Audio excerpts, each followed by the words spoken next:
How to word count on Google Docs. So if you want to word count on Google Docs, it is actually quite very simple to do so, because all you have to do is go ahead and then first of all make sure to open up your browser. Once you opened up your browser over here, you want to simply go to your Google Docs spreadsheet right here. So here, let's say I'm curious as to the number of words that I have within these two paragraphs. I will simply select all of those text right here.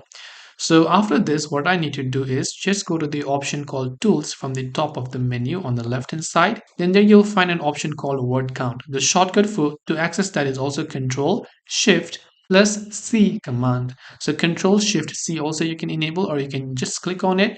And here you can see I have pages of 1 out of 2. The words within the paragraph that I highlighted is 151.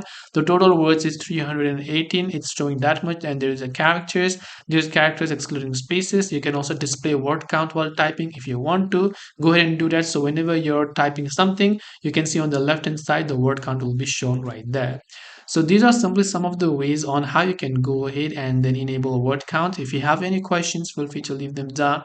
Thank you for watching and see you in the next video.